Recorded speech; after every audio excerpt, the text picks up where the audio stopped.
The following video contains my and only my opinions as to why I personally like the subject in question. None of the points made in this video are reaches or excuses to get attention, but are my own genuine feelings and experiences. If you disagree with what I say, that is perfectly okay. What isn't okay is typing up a 5-paragraph comment lecturing me and tearing down the video as to how I'm objectively wrong. All of this is subjective. Please don't be toxic or shove your views down others' throats. Thank you.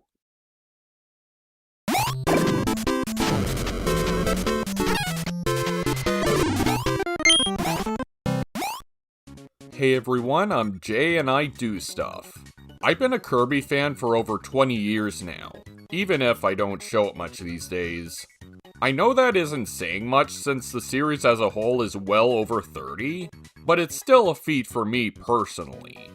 One thing that hasn't changed over the course of time, however, is what my all-time favorite game in the series is.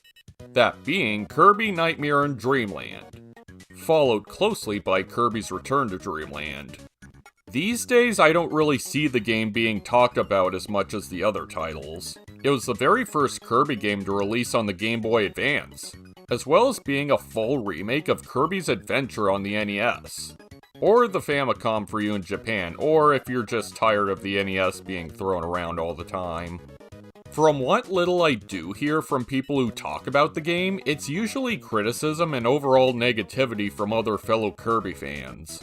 They claim this remake is worse than the original NES game in pretty much every way.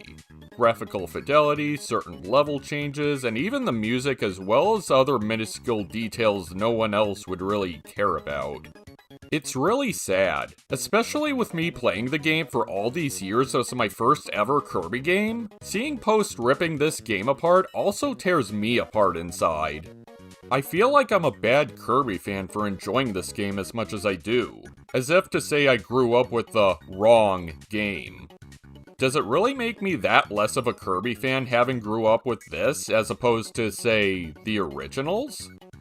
Or even the luckier kids these days who grew up with Return to Dreamland or Planet Robobot? Well, I'm not gonna take this laying down. The only way I can do that is to state my case and give some justification for this game and why I love it so much. But in order to do that, we must go back 20 plus years to the good old year of 2002.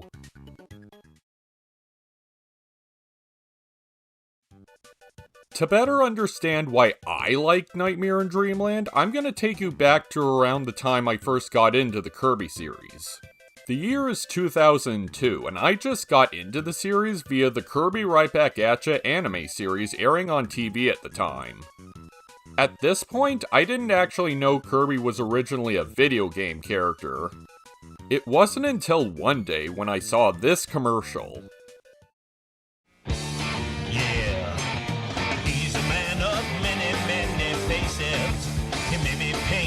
But it's really dangerous. Every enemy he meets is another bad guy for Kirby to beat. Then he takes on their powers. Kirby! Nightmare and Dreamland! Kirby! Nightmare and Dreamland! Beating up the bad guys and taking away their powers. Rated E for everyone. Around that time, I had recently gotten my first gaming handheld, the original Game Boy Advance. Seeing that there was an actual Kirby game coming out, I was stoked.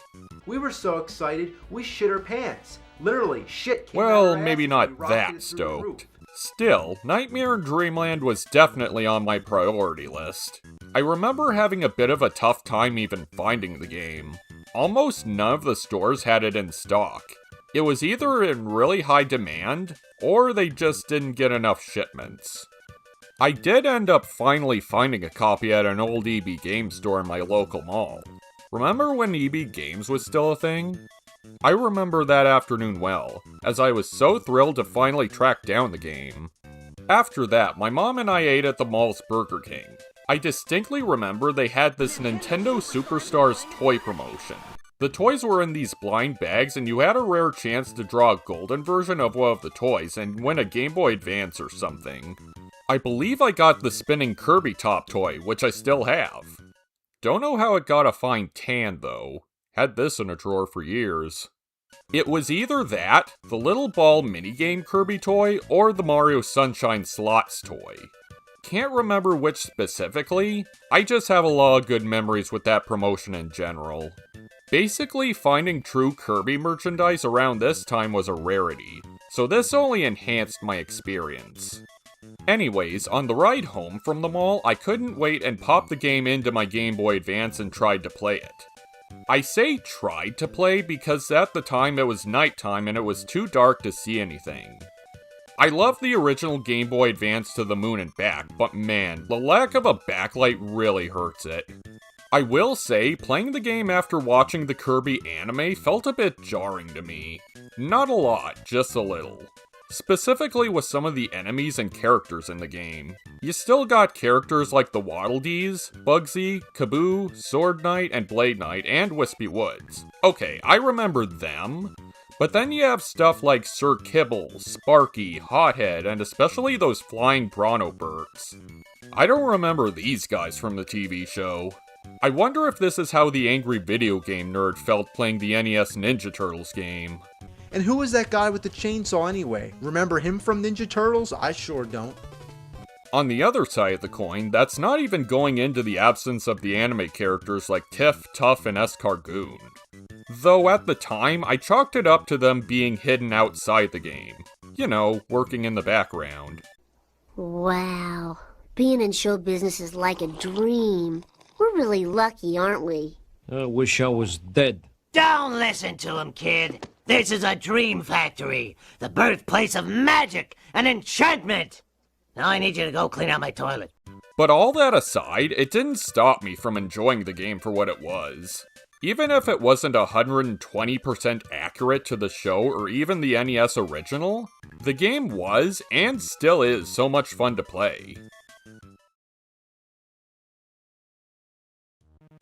On to the actual game itself, Kirby Nightmare in Dreamland at its core is a remake of Kirby's Adventure as I've stated earlier.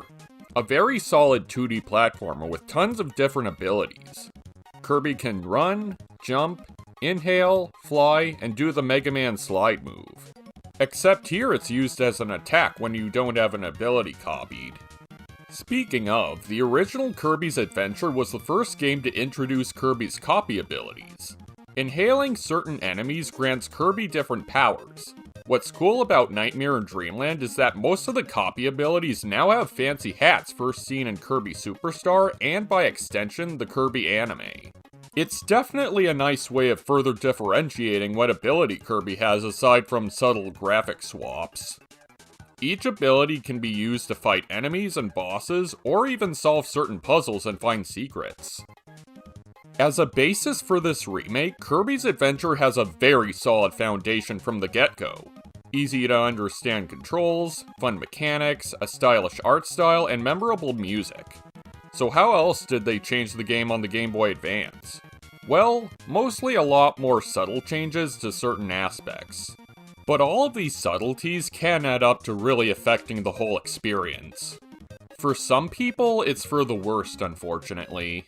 One important thing to note here is that while I did play Nightmare in Dreamland first, I wouldn't get to play the original Kirby's Adventure on the NES until years later via the Wii's Virtual Console library.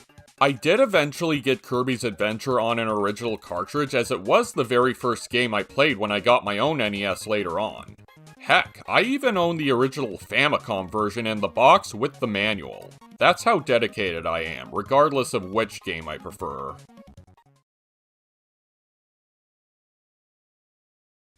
Starting off with the graphics, while Kirby's Adventure had a more simple, colorful, and bubbly art style to its aesthetic, Nightmare in Dreamland tries for a more water painting type art style, mainly for its backgrounds. The character sprites have a more cel-shaded look to them with solid black outlines.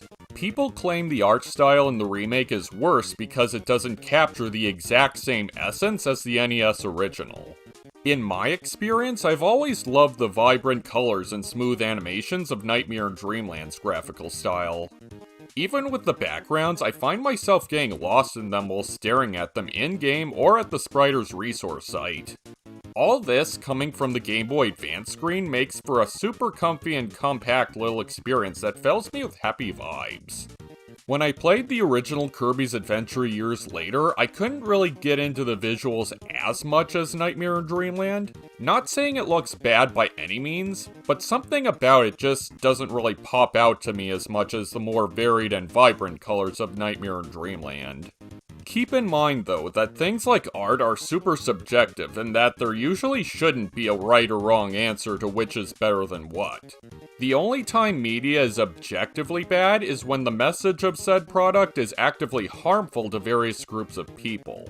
My overall stance on comparing the two games' graphics is that these are simply just two different art styles. It's as simple as that.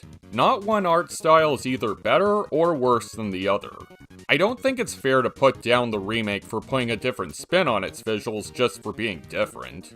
Besides, when you take the NES original out of the picture, the remake looks utterly gorgeous on its own merits with its more saturated and stylized visuals on top of the painting-like backgrounds. But even then, I still wouldn't say the style of the original Kirby's Adventure is completely lost in the remake, as all the hub areas in the game still retain that colorful, simplistic charm the original had. I don't see a lot of people mention this, as they are pretty significant areas since you do go in and out of them constantly after completing each room. Some people will argue with this picture of the Ice Cream Island level having a background structure for these platforms in the original, where they are absent in the remake having just random floating platforms seemingly. Okay, first of all, this is a fictional video game world about a pink blob who eats other blobs. Are we really trying to argue lacking realistic physics in the level design as a key detriment? Secondly, these platforms are pretty pointless in terms of the core gameplay if I'm being honest. Let's actually look at this level design for a second. These few platforms at the start of this room on the left side of the screen don't really lead anywhere. I think the real question we should be asking ourselves is why these platforms exist in the first place. Why are they here? What purpose does interacting with these have with the gameplay? This isn't like other NES games like Metroid where going left naps you an essential power-up. You could try to argue that this graphical fidelity helps with establishing the game's world and atmosphere, but that, I feel, is being really nitpicky for the sake of dunking on Nightmare in Dreamland. I really wouldn't say this is a significant detractor from the overall experience. I myself never really noticed this was an issue until it was brought up to me by other fans. Another visual change is that in the original Kirby's Adventure, there's a few points where Meta Knight jumps in and throws an invincibility candy for Kirby. In Nightmare in Dreamland, the candy is just there with no Meta Knight to be seen. Admittedly, having Meta Knight do this long before the boss battle with him in Orange Ocean is cool to see. But at the same time, why is Meta Knight even doing this? I don't know if this has ever been officially explained somewhere. I hear some say it's Meta Knight training Kirby for the quest at hand, but the only time Meta Knight ever trains Kirby is in the Right Back At Ya anime. And even then, that show is a completely different continuity from the games. Also, assuming this is his first appearance in the series, how does Meta Knight even know about Kirby and their past deeds? The only reason I can think of as to why Meta Knight throws the candies is because he's impatient waiting to face Kirby all the way at Orange Ocean. But I'm digging myself into a completely different rabbit hole here. I find this visual change generally inoffensive. It's just the more I think about what it means makes me confused. A bit more of a significant change in Nightmare in Dreamland is the removal of the rotating tower sections in Butter Building. In the original Kirby's Adventure, there were various points of the Butter Building world that had you running on a platform while the building itself literally rotates as you move forward. To be fair, this is quite a spectacle, especially for an NES game. However, in Nightmare in Dreamland, these sections were replaced by these foggy, static rooms where you have to wait a few seconds for the door to open up. Except for this section where you're actively climbing up the tower, which again, I don't hear anyone bring up. From a visual and spectacle perspective, these are definitely a weird change. I don't know if they couldn't get the rotation effect to work on the GBA, Time crunch, or what? However, from a gameplay perspective, I gotta ask, were the spinning tower sections actually that fun to play through? I can only speak from my own experiences, but I never found any of these sections fun or engaging to play through. While running on the platform and the tower is rotating, Kirby kinda gets this stiff feeling almost like they're running in molasses. It could just be the static camera being awkward, but it just overall feels off to play, even if it's brief and all you're doing is running forward. Another thing I hate about these sections is that because you're usually running so fast, enemies come at you at the blink of an eye with little reaction time.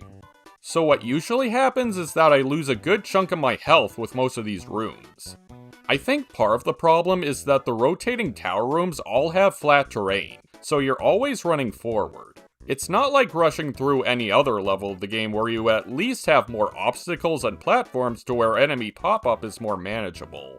Especially considering these rooms are supposed to be more of a spectacle you're supposed to just watch and admire? How can you admire it when you have enemies flying in your face at 2,000 miles per hour with the input delay from the controls? Don't worry, I'll get to the controls soon enough. So in my opinion, even if the rooms in Nightmare and Dreamland are more bare bones and uneventful compared to Adventure, I feel they're a lot more manageable for me to play through.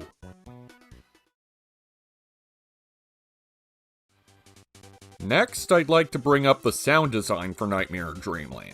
The original Kirby's Adventure utilized a bunch of classic sound effects from the prior Kirby's Dream Land game, as well as having newer sounds that would appear in later games like Kirby's Dream Land 2.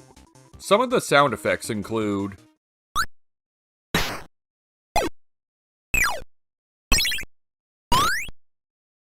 in Nightmare and Dreamland, most of the sounds in that game were either recreated from the ground up, or remade versions of the classic sound effects. The sounds in the remake goes as follows.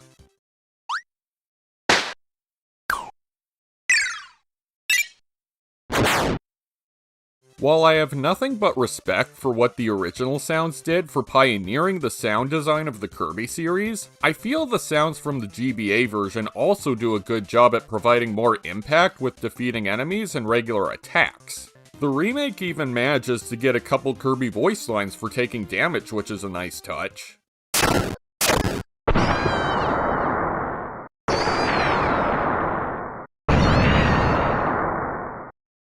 On to the main meat of this section, the music in Kirby's Adventure brought about lots of defining tunes that would go on to be series mainstays, such as Vegetable Valley,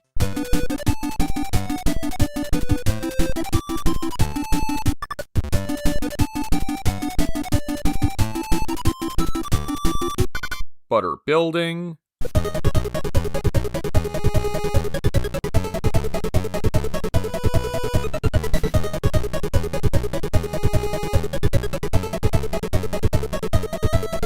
Yogurt Yard,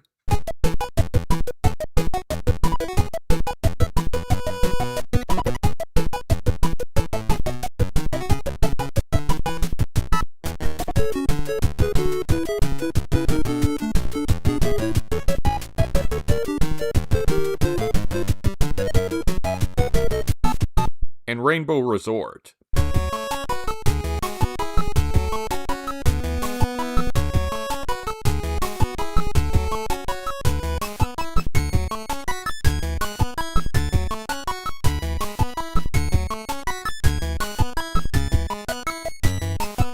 As a late NES title, the music and instrumentation go all out to sound super advanced and unique compared to other typical NES games.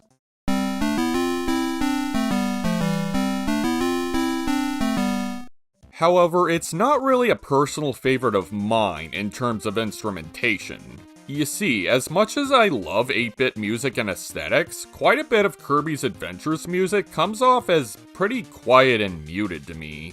For example, there are points in many of the songs where there's just a bunch of mumbling little beeps and boops.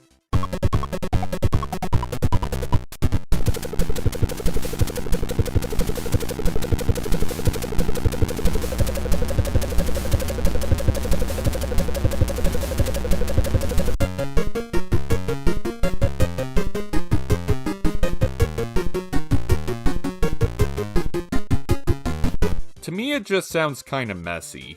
Maybe I'm tone deaf or something, but I never quite understood what vibe these parts were supposed to convey, outside of the accompanying visuals, of course. That isn't to say that I think the music is bad by any means. I do respect what the originals did for the series at the time. Like art, music is also purely subjective though. Not every note will hit with every person. So just because the music in the NES version doesn't hit strong for me personally, does not mean that I think it's objectively bad music. Just wanted to make that clear for y'all. On to Nightmare and Dreamland's music. Being on the GBA, the music is made up of more MIDI-style instrumentation. The Game Boy Advance was never really known for its sound chip or audio quality, as lots of the music outputs, specifically from remakes comparatively, sound much more low quality and crunchy.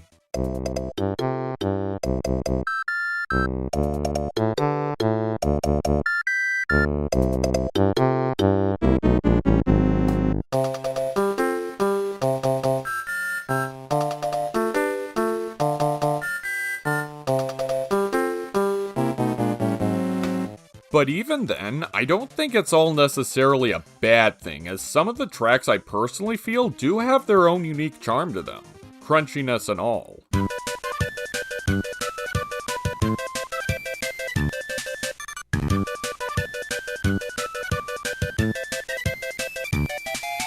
I still find myself listening to the GBA soundtracks to games like Yoshi's Island and Mario 3 from time to time.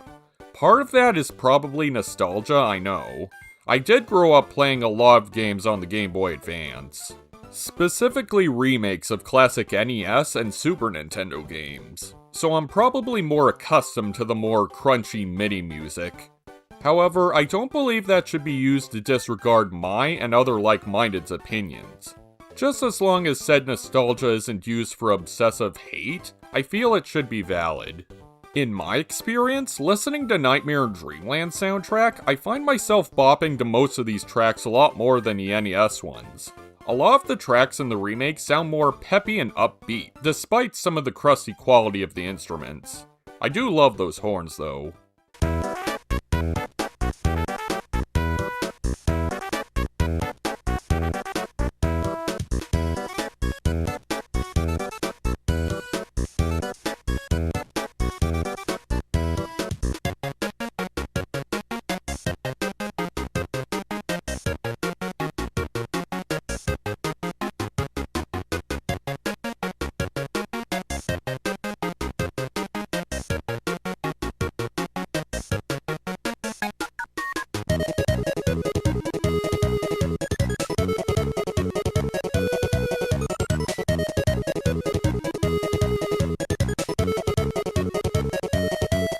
These also just sound a bit more organic to me than the NES tracks. It's almost like the tracks were remade from the ground up, rather than being straight up ports of the original tracks. Even the more muffled beeps and boops parts of the NES soundtrack sound more like organic beats in the remake.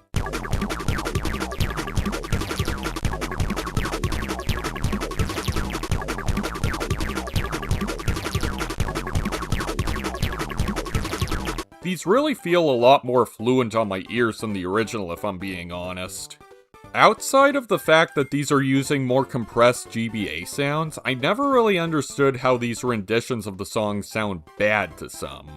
But then again, it's generally a matter of preference. None of it should be taken as objective fact. It's as if this mindset is just taken as gospel from other notable creators. That's kind of the vibe I get when tons of people don't like things that I do, let alone just dislike in general, I feel. But I'm getting a bit off topic here. Another thing about Nightmare and Dreamland soundtrack that I like is that there are also a few new tracks thrown into the mix as well, such as the Fountain of Dreams theme from Melee. It even has King Dedede's theme. Despite not actually playing during the battle with Dedede, but I digress. Overall, I still prefer the music and sound from Nightmare and Dreamland. Though keep in mind that this doesn't mean that I hate Kirby's Adventure in comparison. At least not in this category. It is in fact possible to respect one piece of media's impact whilst not being your preferred media.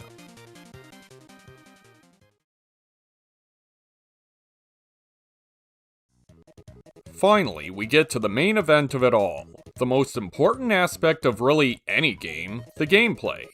Now, in terms of basic control, Kirby games play pretty much like any classic 2D platformer. Seeing how the original Kirby's Adventure is only the second main platformer entry in the series, this is no exception as it and Kirby's Dream Land together pave the way for the standard for how Kirby should play. However, there's something about Kirby's Adventure's controls that never sat comfortably with me. The game is very stylized and ambitious for an NES game with lots of sprites and effects happening on screen at once. It definitely is a spectacle, but I feel it's also to the game's detriment. What I mean by that is that lots of times the game's frame rate will frequently slow down to a crawl, making the experience feel very sluggish in terms of pacing. Obviously, this slowdown is fixed out in Nightmare Dreamland, making for a far smoother sailing experience. There's also the 3D Classics version of Kirby's Adventure on 3DS that fixes the slowdown as well as adding new visual effects. Fans often claim that this is the definitive way to play Kirby's Adventure. While it is smoother than the NES original, I personally have to disagree with that sentiment, as there is also another underlying issue I have with the original game that the 3D Classics version doesn't address. In Kirby's Adventure, lots of Kirby's actions feel slightly delayed in coordination with button inputs. More often than not, when I run up and try and hit an enemy or boss, I end up getting hurt instead due to slight input delay. It might not sound very significant at all to some, but for me at least, even a millisecond of input delay from the core controls are enough to really disrupt the flow of the experience. The aforementioned slowdown could be a contributor to this, but apparently the delay is due to some kind of programming priority in the game's code. From what I've read, the game processes other actions and variables before the game's actual control inputs for jumping and attacking, which results in the game being more frustrating to play through when you just want to be quick and plow through obstacles. Even the 3D Classics version still has this issue.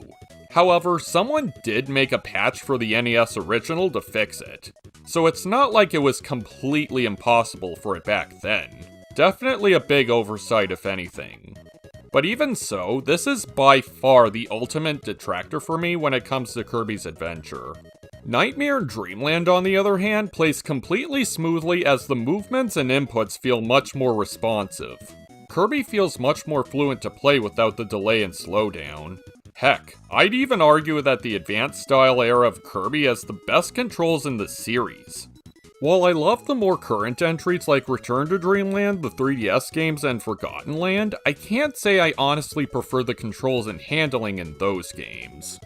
I've always loved how Kirby used to have some weight and momentum to their movements.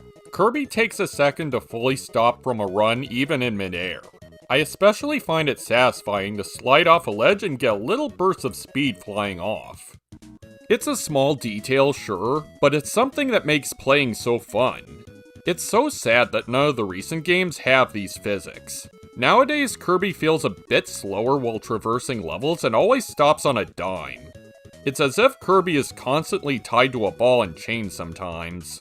I'm not asking for Sonic the Hedgehog levels of momentum-based platforming, but the newer games do feel kinda flat without this one physics quirk. I don't know, it's probably just me.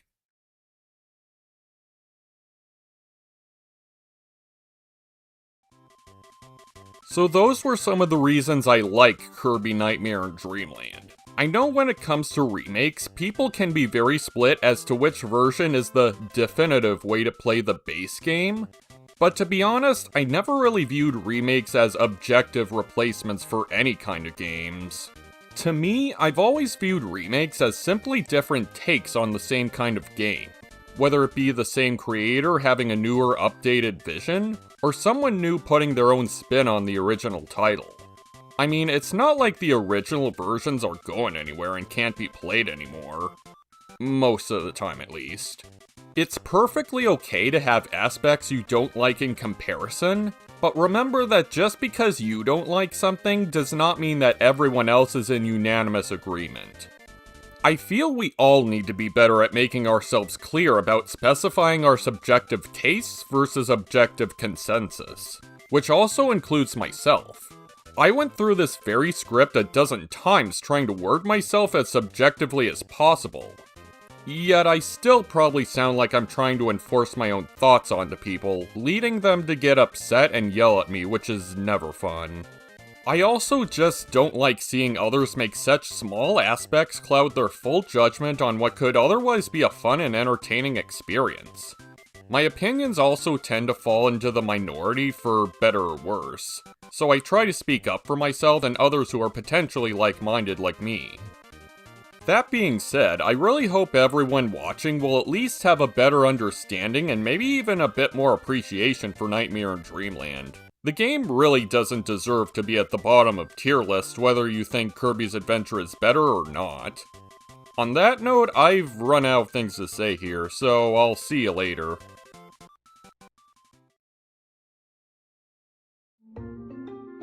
Thank you so much for watching the video. Want to be notified when I upload another? Just click the subscribe button and the little bell icon next to it. I'd love for my stuff to be seen by everyone possible.